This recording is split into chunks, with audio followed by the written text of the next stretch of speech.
Capítulo 3. Un pueblo olvidado. Del libro Don José Rábano y Doña Nachi. Autor Ildefonso Sánchez Trujano. Las viviendas de penca denotaban desde lejos pobreza extrema, amargura, abandono, olvido, despojo, engaño, injusticia, miseria, discriminación, corrupción. Pero desde dentro algo peor se cernía porque significaban hambre, mucha hambre, frío, mucho frío, desnutrición, llanto, impotencia, insalubridad, desgano, enfermedad e incluso muerte temprana. Cundían el desaliento por toda Antigüita, y éste se transmitía de generación en generación. Sin embargo, el pueblo pronto se cansó de lamentaciones y se puso a trabajar. Las cosechas de temporal eran pobres y poco abundantes. Aunque los señores del pueblo conocían casi a la perfección los ciclos de la vida, guiándose siempre por las fases de la luna para asegurar la cosecha, así sembraban en primavera, cultivaban en verano para cosechar poco en otoño, y de esta manera tener un invierno llevadero en esas casas de penca, que todavía se veían en el pueblo. Y claro, un año sembraban maíz y al otro también. Naturalmente el pueblo estaba enclavado justamente un poquito antes de lo más recóndito del Valle del Mezquital. Tal vez por eso era invisible, imperceptible a los ojos de quien no quería ver. Por ello este pueblito no aparecía en mapa alguno. La única vía de comunicación que tenía era un camino real que por fortuna atravesaba por el lindero del pueblo y que comunicaba a Mañutzi, la cabecera municipal, con Tlachichilco. Todavía se escuchaban los prolongados diálogos de gente grande en perfecto ñaño. Había una característica que era común y que abrazaba a todos. Todos coexistían en una miseria difícil de representar con palabras, aunque fácil de imaginar. Pero como dijo aquel, todos estaban bien jodidos aunque bien acostumbrados. Una época se dejaron difundir señales y voces lejanas que parecían más bien provenir de otros mundos, porque anunciaban que por fin un canal de retroceso traería las aguas negras y regaría las tierras inhóspitas de la región. Se dejó sentir otra vez la esperanza. Tantos años esperada. Se acrecentaron las plegarias a los dioses y a los antedioses, incluso se daban las gracias al cielo por adelantado. La gente se unió, se formó un comité central que iba y venía y se paseaba por todos lados, de paraje en paraje, de ciudad en ciudad, de Mañutzi, de la Bella Airosa, de la antigua Tenochtitlán, de todos lados, y se hablaba que andaban hasta un lugar llamado Salto Tlamaco, donde decían que apenas les hacían caso, pero les daban esperanza. Luego la gente se tornó todavía más creyente. Trasladaban sus rezos a la capilla del Señor de las Maravillas, y luego subían al Cerro de Magdalena, y ahí elevaban sus plegarias. Ya soñaban, ya se imaginaban las canaletas con harta agua recorriendo por las milpas del pueblo, ya se imaginaban sembrando, viendo brotar el maíz, el frijol, y por fin otros cultivos.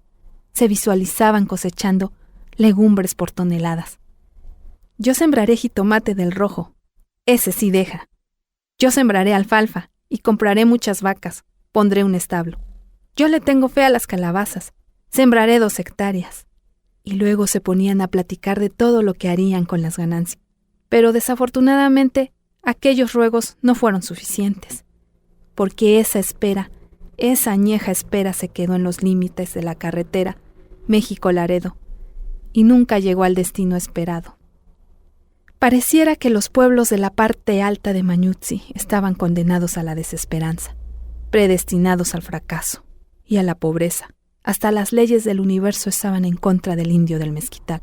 Como ejemplo claro estaba la ley de la gravedad, que les jugaba chueco en momentos tan determinantes, porque la única respuesta parecía simple, aunque no lo era. ¿Cómo explicarle a esa gente, a esa pobre gente, que el agua simplemente no sube, se regresa, no se puede luchar contra las leyes que dicta la naturaleza?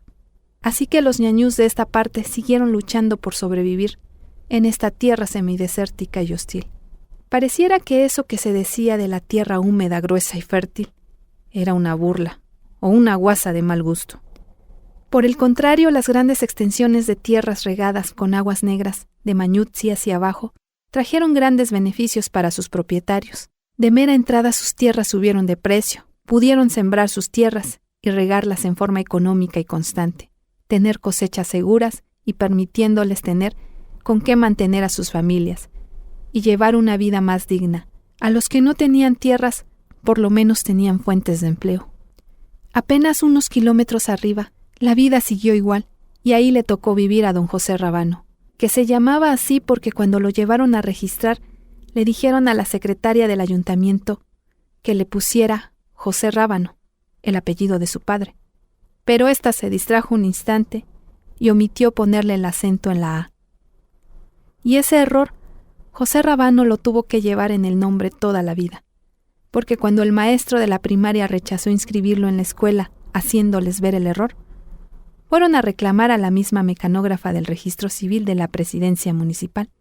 Al llegar, don Matías Rábano, padre de José Rábano, en ese entonces apenas un chilpayate de 5 años, la saludó con mucho respeto, quitándose el sombrero, diciéndole: «Señora», y eso provocó en ella un coraje que en primera instancia se aguantó, pero la segunda vez dio pie a iniciar un discurso por demás grotesco que recordaron por mucho tiempo. «A ver, señor, ¿de dónde vienen?» «De aquí luego, de Antigüita». «¿Antigüita? ¿Y dónde queda eso, señor?» «Aquí por el camino real que lleva a Tlachichilco, antes de llegar a Bochachni». «A ver, señor, ni su pueblo se llama Antigüita, ni ese camino real lleva a Tlachichilco. Ya muchas veces se les ha dicho que ese pueblo no se llama Antigüita, se llama Cañada Chica Antigua. Señor, y si sigue usted por el camino real, llegará a Santiago de Anaya, Tlachichilco. Se llamaba hace mucho. Pero mucho tiempo, señor. Así que deben ustedes aprender a hablar correctamente. No desfiguren el lenguaje. Se están quedando en el pasado». «Bueno, sí se llama como usted dice, Cañada Chica Antigua. Pero nosotros los que vivimos ahí le decimos de cariño Antigüita, señora». «Señora, me dijo señora, idiota ignorante. ¿Dónde me conoces los hijos, ¿Cuál marido me has conocido, Fíjate cómo me hablas. Soy señorita, mucho orgullo, Grábatelo, señorita, aunque te cueste. Y del error no te lo voy a corregir, para que se te quite lo irrespetuoso, y para que te enseñes a tratar a una señorita, Y no te rías, pendejo. Mejor ya vete con tu mugriento chamaco, porque si no le despedazo su acta y sin registro se queda, Así que los humildes padres del pequeño José Rábano escondieron el acta y salieron a toda prisa. Ya cuando salían, una voz de hombre dijo con ironía: «Pinches indios. También dicen que tienen sentimientos. Antigüita, Antigüita. Vaya cariño que le tienen a su pueblo, Antigüita». Mientras tanto, los padres de José Rábano, sin saber qué hacer, se quedaron en el patio de la presidencia municipal, temerosos. No pasó mucho tiempo, cuando nuevamente se dejaron escuchar gritos de la misma secretaria, que ahora regañaba a un joven que había ido presuroso a preguntar por su precartilla militar, diciéndole prácticamente el mismo discurso. Al escuchar esto, cargaron a su chilpayate y se alejaron lo más pronto posible. Y nunca más volvieron a pisar la presidencia municipal para cambiarle el acento del apellido del chamaco. Total, ¿qué tanto es tantito? Solo es una rayita por encima de una letra.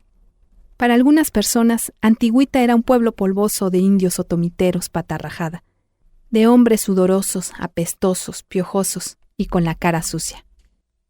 Era un lugar de mujeres cabizbajas, despeinadas y con la cara triste. Era un montón de casas de penca perdidas en el inhóspito destino, sin ningún futuro, sin ninguna esperanza. Era gente que no valía, gente que no se contaba, ni valía la pena agregarla en el mapa. Para las gentes extrañas, era después también unas casas de adobe sin gracia. Pero para los que tenían sentido de pertenencia, Antigüita lo significaba todo.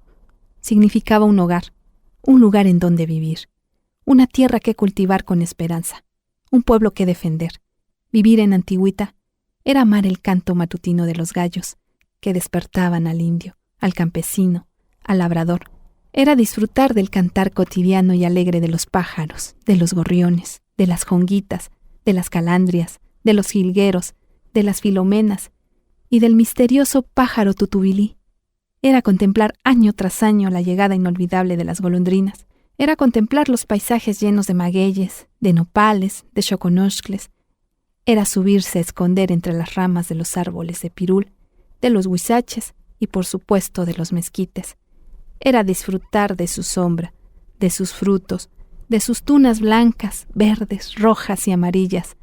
Era caminar bajo las pocas lluvias de septiembre, buscando chinicuiles en los magueyales. Era encariñarse con los perros corrientes, caquéjicos y pulgosos, pero fieles y amigos todos ellos. Era correr tras el balido alegre de las borregas, saliendo temprano a pastorear. Era ver, sentir y escuchar el mugido de las vacas enflaquecidas, recién paridas lamiendo su becerro recién nacido, y dejándose plácidamente ordeñar. Era caminar por sus sinuosas veredas para cortar camino. Era correr a toda prisa para llegar al camino real, conocer y ver pasar los carros, que de cuando en cuando pasaban por ahí. Era poder mirar la luna llena, soñar con las estrellas, maravillarse con los cometas.